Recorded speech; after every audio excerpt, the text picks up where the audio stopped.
You're listening to Robots Attack. Follow them on Twitter at Robots Attack Me. Email them at robotsattackshow@gmail.com. Like them on Facebook. And check out the website at robotsattack.me. San Jose Animal Advocates. Are you an animal lover who wants to help homeless animals find their forever homes but have limited time to volunteer? Join San Jose Animal Advocates, a local nonprofit that is building a community network to help find loving foster and forever homes for pets in our local shelters. With your help, we can save countless animals. All it takes is a few clicks, and you can share their stories with your network of friends. It's easy. Join them at sjanimaladvocates.org or look for them on Facebook. All right, we are back. Robots Attack here on KSU Santa Clara. We're now jumping into the watch party. Yes. We're going to be discussing episode 5 of Daredevil season 2. In the last episode, it ended with the introduction of Elektra. Yes. Popping into Matt's apartment, and now we get the aftermath of that with episode 5, with told from present and past perspectives. A little history about the why Matt and Elektra, what their history is precisely, and also where that might lead them going forward in all of this. And it's a lot of fun. The Elektra is delightfully electrifying. Yes, well put. I think she's nailed this character down pretty well, and I like the seeing like young Foggy and younger college age Foggy and Matt is kind of fun. It's like because they're watching it when it switched to after the moment where Elektra tries to convince Matt to help her, and Matt's like, "Nah, I'm not gonna do that." Like goes like into this kind of history of like sort of how they met and where they came from, and like it took us saying like, why is Matt's hair different? Like, oh yeah, it's young college Matt now. Yeah. All right. yeah. She wants his help, and then he says no, and then it jumps to the past where she helps him in a sense. Yeah. Keeps him from getting tossed out of a party. A very high-end party. So it's New York soiree. Yeah, with fish eggs and everything. What's a high fashion for a party soiree without fish eggs? Exactly. Apparently nothing. Yeah. I love Foggy. It tastes like fish eggs. It is. Oh. And then continues eating it. Yeah. It used to taste like yeah, it's funny, like I don't remember the Elektra character much from like the Daredevil movie, in the past, like with the like I don't remember her being like in that version of her like this twisted sort of like crazy sense, like crazy ex-girlfriend kind of sense to her, like her character. Even like, if they wrote it, I don't think Jennifer Gardner could have pulled it off. Because it was so crazy. You're just like, this girl is nuts, and yet you could see why you'd be drawn to her, like. Well, and why they'd be drawn to each other, because she's obviously picking up things that he doesn't mean to be dropping. Yeah. Yeah, they both seem to have an almost innate understanding of each other, even if it's a little bit skewed.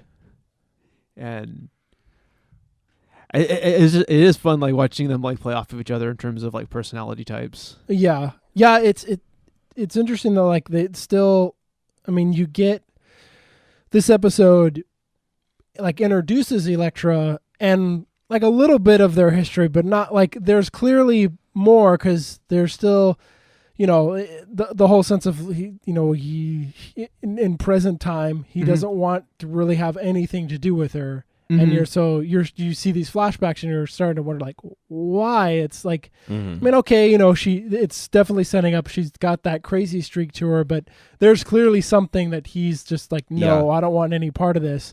Some line was crossed.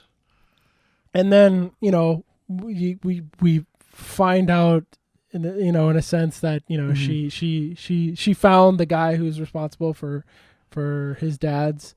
and then she wants him to finish him off, but like he doesn't really wants him to finish him Yeah. off. but he doesn't want to cross that line. Yeah.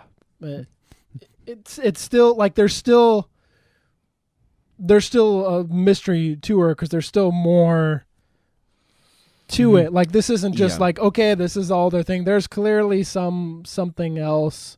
Yeah, other we things, I still need think. to see what explains why she had that reaction to wanting to help him get closure in this matter in that specific way. And I think that's going to be pretty interesting. Yeah, we also are made privy to the fact that she's not nearly the damsel in distress that she portrayed herself to be when she first drops in on Matt's apartment. I'm not sure anybody bought that. No, in nobody the did. first place. But it's like we get to see when she's in negotiations about the future of her father's holdings in this company. We find out how exactly capable she is and ruthless she is going to be about this situation as well. It's like interesting. Yeah, I love that all of her dialogue feels like she's having like a fight within the dialogue, sort of. Like everything is like parries and throws and thrusts and everything. It's really interesting with her. So, did you get the sense that, because like at the end of the episode, she opens up the bag and his, Daredevil costume's in there, so clearly Right. she knows, he's the Daredevil. Right. Do you get the sense that like it's hard since we kind of know a little bit, at least from like the comics, like Mhm. do you get the sense that they like he knows that she's like, I don't want to say like a warrior, but like that they've done other stuff, like, or do you think the part where he kind of they leave from that house, from that the guy's house, and he doesn't that's it, he doesn't see her anymore? I think that's supposed to be it, but who knows for sure at this point. But it sure makes it seem like that's it as far as he goes, and who knows how well she's kept tabs on him, and I think that explains all of the like why she drops the costume at his feet. But Yeah, and given the way she has appropriated or manipulated the Yakuza into her web, as it were, is it definitely seems like which, by the way, there's a nice little line like, I thought they were all gone. Yeah. Yeah. I thought I took care of them. Oh no. But yeah, it's she is sort of the vastly more cynical side of Matt in certain ways. Like Matt's still a bit of an idealist, and she is so far past ideals that she's just doesn't care anymore. How would you compare her to the Punisher? I think her and the Punisher are not quite peas in a pod, but they're definitely growing on the same vine. Okay. They make a pretty decent match for each other. The Punisher has the thing that's different about him is he doesn't have the need to manipulate quite so much. Like he's a little more. He's much more of a blunt object. She's more of a scalpel. And speaking of the Punisher, we get a little bit more, like we don't actually see him in this, but Karen starts investigating a little bit more, trying to find, because the whole she knows there's stuff that hasn't been printed, and starts wondering like, why is all this stuff being left out? And we get that little taste of like, oh, here's possibly why he's targeting those three groups now. Right. Some incidents at a park, and all three of these groups were involved there. So it'll be interesting to see where it goes. Plus, it's kind of fun seeing her like sort of follow in the steps of Ben from the first season, in the investigative, digging deeper into things that shouldn't be looked at, trying to raise the social awareness to things that should be seen and stuff like that. Yeah, Yeah. they've kind of Been passed that onto Mm-hmm. her character. I did like the little Jessica Jones reference. Yes. This wasn't yeah. with her, but the Yeah. Foggy when he's at the bar with his ex. Mm-hmm. Yeah. Why is it gray? One of life's mysteries. The dialogue in this show is still one of my favorite parts. the little lines that they give all the people that should be throwaway but are very enjoyable. Yeah. But I'm very excited to see that what happens with Elektra next, as the she has effectively kicked the hornet's nest of Yakuza. Yeah, it part of the reason why I feel like I'm being really quiet on this is there's still some extra dimensions that I feel like pull her character together that we haven't seen yet, and I honestly don't know 100% what to make of her, and so I feel like I can't talk with any like functional authority at all. But you have opinions, and that's all we're at right now, because all we have is what we have so far. Yeah. Yeah, I don't know why. I feel like I need just a little bit more with her as she stands right now to feel comfortable with that character. She definitely drips the cool off of her, like, without any sort of effort whatsoever. Mm-hmm. But yeah, there's like when you mention the question about the difference between her and Punisher,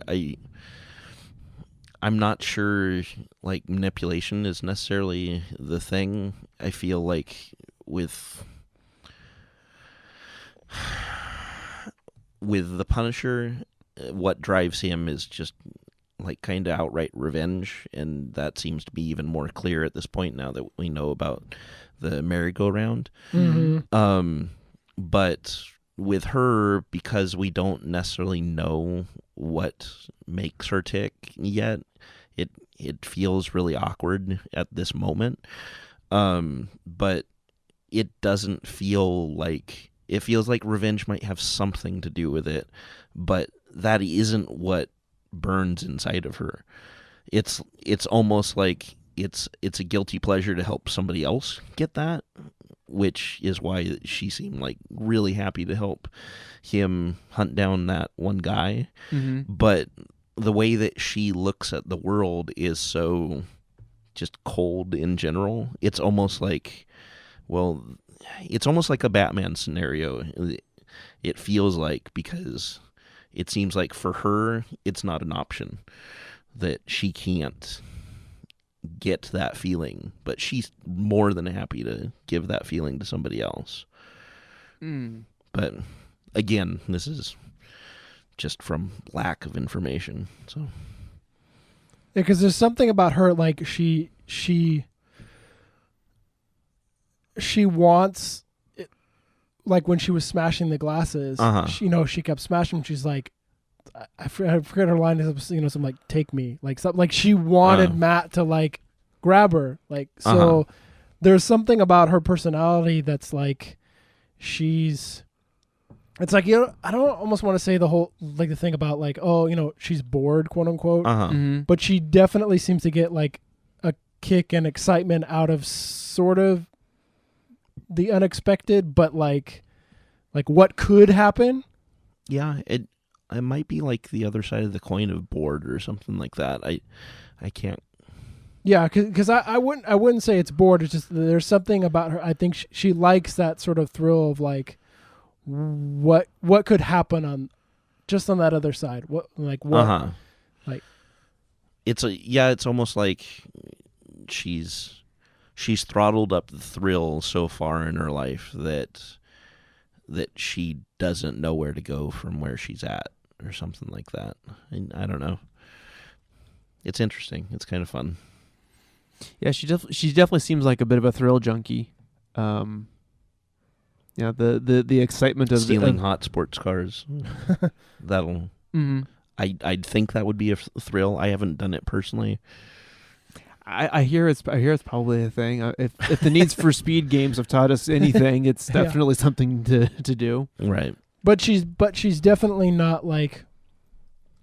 She's definitely thinks things through. Like has a plan. Mm-hmm. Just the whole instance of like this house wasn't random. It wasn't. Mm-hmm. She studied this guy like where.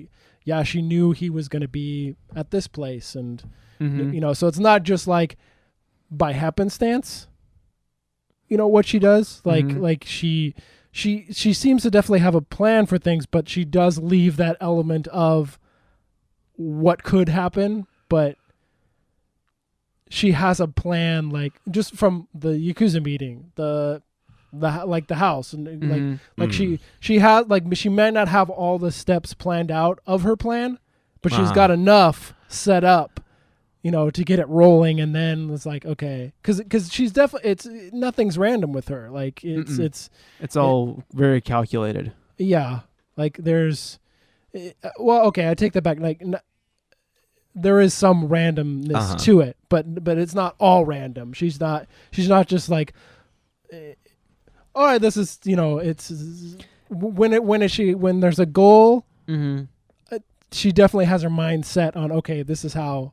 These things need to get done. I'm sure she's random and on lots of other things that don't really matter, but when it comes to the important things or things that she wants to get done, she has plan. Like just like it's like when she does a math, it's like you didn't come to my place asking for help. You wanted them to come. Like this was all a plan for you for the Yakuza to come here. It's all except like she had this these things all set up. Like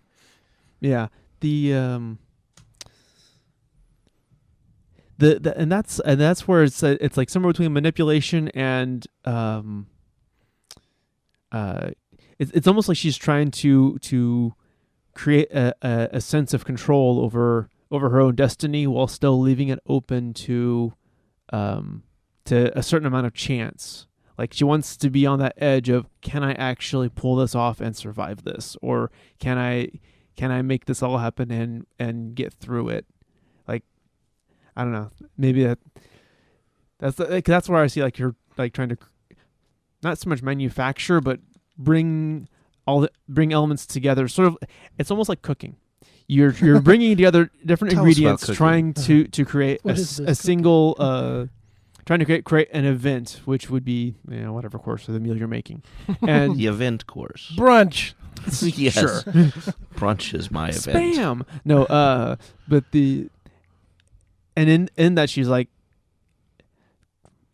trying to it's gonna push Matt to try and be the person that she knows he is because she's studied it seems like she still has a very good grasp of what Matt has been doing even if she hasn't necessarily been heavily involved in his life. Mm-hmm. And it'll be curious to see where they go with her character, like if it ends up kind of I can't say that phrase, firing off the rocket too much, using up all the gas real quick, and the character just isn't interesting anymore in the rest of the series. If it's just like if that's all there is, like there's no other development to the character. I'll be curious to see where they go with the rest of the series, like how she fits in, and at least on Netflix, like the next shot for the next episode is Frank Castle in the hospital. So it looks like we'll be going back to some more Punisher stuff in the next episode. But it'll be curious. I'm curious to see how her character ends up weaving in with Matt, and if they both like end up sort of like helping each other or affecting each other's personalities. Like does he end up kind of changing her a little bit more towards him, or vice versa, she towards or he towards her? I'll be curious to see how they take their dynamic, because they kind of had with the Punisher and Daredevil, they're a little Right. roll together their little face off. By the end, she will be the Jennifer Gardner version. I don't know. This one's pretty nihilistic.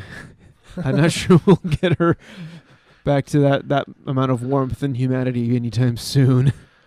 Yeah, that actually puts it pretty well. I always forget that that's a word for some reason. Well, speaking of words, you're listening to KSCU Santa Clara here on Robots Attack, and we're in the watch party, and we're discussing episode 5 of season 2, Daredevil. Mm-hmm. Yeah. Any other thoughts on the episode? Where would you kind of rate this one compared to? Because how many episodes are there? Is it? There's 13 episodes. There's 13, so we're not quite halfway, but almost. Roughly half. We're getting towards that. Mm-hmm. I don't know. Like thus far, the episode 4 has been my favorite. Okay. This one's been really good again, like it's hard to give it too much weighting just yet, since but there is still more to be discovered about Elektra. I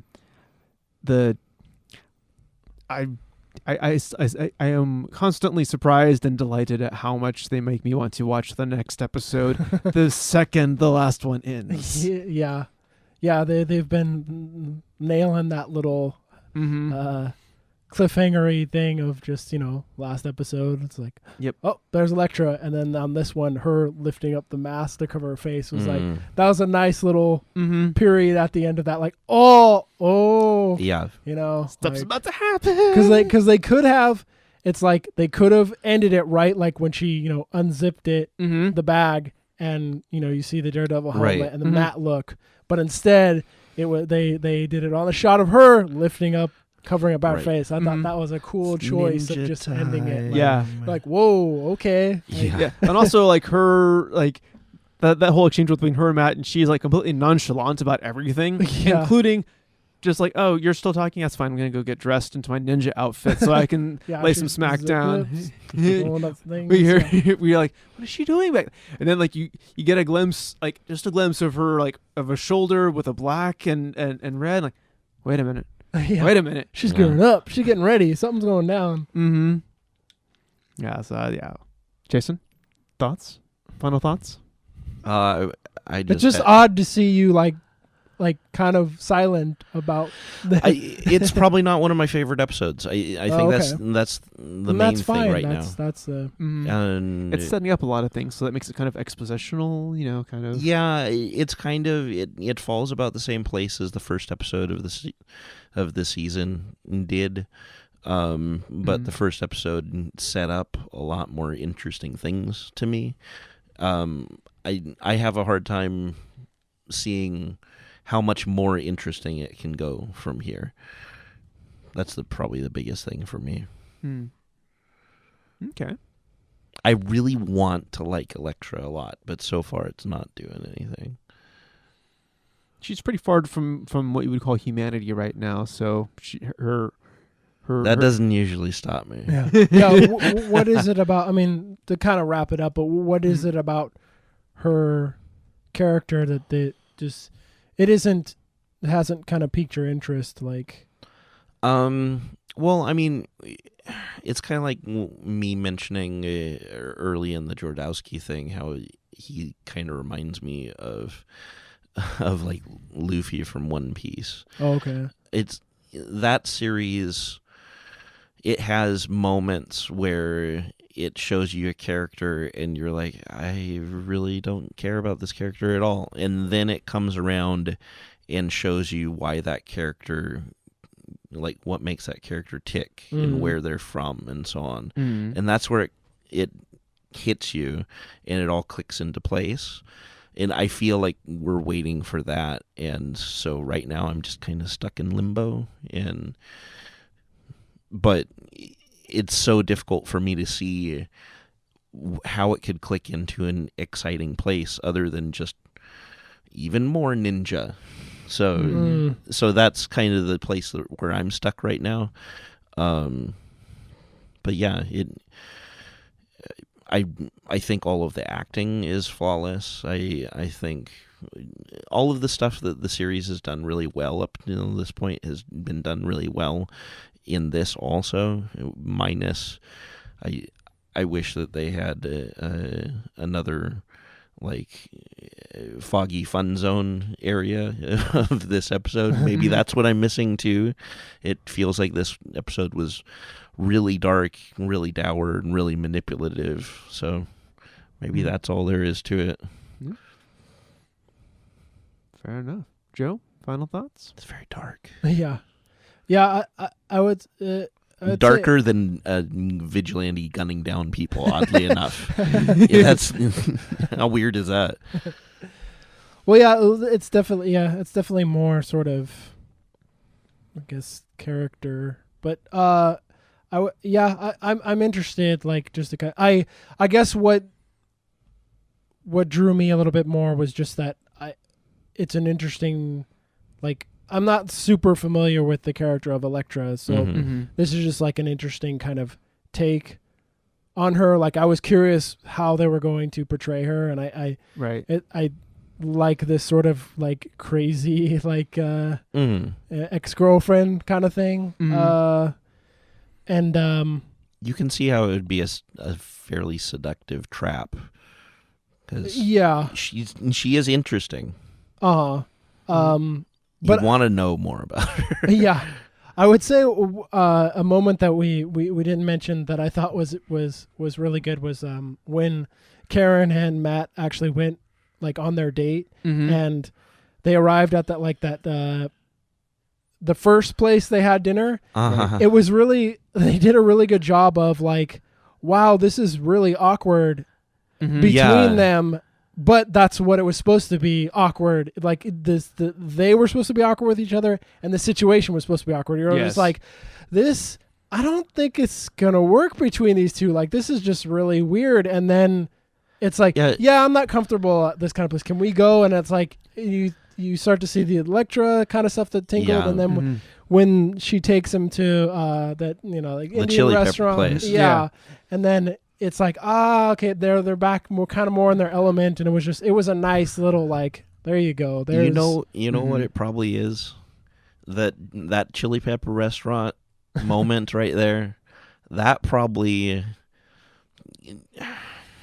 that character is turning the corner for me. Okay, I think that character is way cooler now after that entire thing, because it's funny, like I watched the episode twice, and for some reason I completely blanked on those two scenes. I'm glad you brought them up.